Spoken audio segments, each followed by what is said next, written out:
you watch in our news for tonight. His Royal Highness Crown Prince Al Hussein calls for removing any obstacles that investors may face and supporting industry and investors in Aqaba. Jordan strongly condemns the continued systematic Israeli attacks on Palestinians and their cities in the occupied territories. And at least 47 Palestinians are killed and 94 others injured in a series of Israeli airstrikes across the Gaza Strip.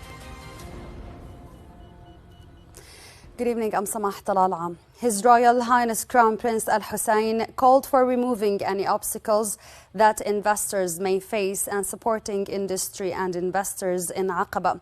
During a visit to the Aqaba International Industrial Estate AIIE, His Highness checked on the services provided by the AIIE as well as its future plans to attract more investments. The Crown Prince listened to two separate briefings about the AIIE, which extends over an area of 1.7 million square meters and provides about 6,000 job opportunities with an investment volume of $1 billion.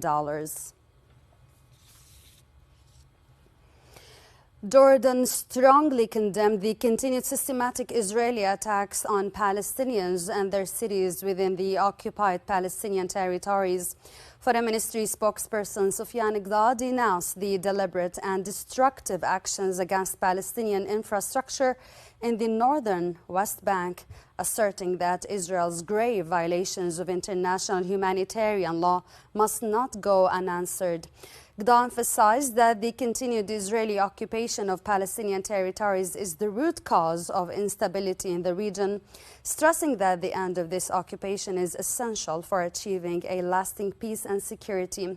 Iqdad called on the international community and the United Nations Security Council to take immediate action to provide necessary protection for the Palestinian people and halt Israeli violations. Foreign Minister Ayman Safadi strongly denounced Israel's justifications for its recent aggression in the West Bank, labeling it as outright fabrications. In a statement on X, Safadi rejected the claims made by Israel's extremist and racist ministers, accusing them of fabricating threats to rationalize the killing of Palestinians and the destruction of their resources. Safadi emphasized that the Israeli occupation of Palestinian territories, ongoing Israeli crimes against the Palestinian people, and the escalation of Israeli actions in the region pose the greatest threats to regional security and peace. The foreign minister said Jordan is committed to confronting any attempt to forcibly displace the Palestinian population either within their occupied land or beyond, using all available means.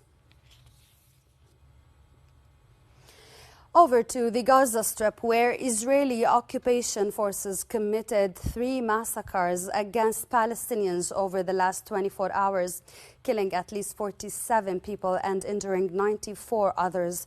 Local health authorities said more than 40,730 Palestinians have been killed and almost 94,155 others have been injured in Israel's unrelenting onslaught since October the 7th. Meanwhile, a polio vaccination campaign officially began in the coastal enclave, where the United Nations have announced humanitarian pauses to allow for large-scale inoculation. The campaign was announced after Gaza recorded its first polio case in a quarter of a century last month. It officially began today in 3 health centers in central Gaza, a day after an unspecified number of children were vaccinated in the southern area of the Gaza Strip. In the occupied West Bank, the Israeli army continued its deadly assault on Jenin for a 5th consecutive day, killing at least 24 Palestinians. 3 members of the Israeli police force have also been killed in a shooting at a checkpoint in the city of Hebron. Israel has killed more than 500 people as it's intensified operations in the West Bank since it launched war on Gaza on October the 7th. Meanwhile, the occupation forces detained at least 36 Palestinians from the West Bank during the last 24 hours, including a journalist, 4 female students, and several former prisoners. That's it for tonight. Thank you for watching.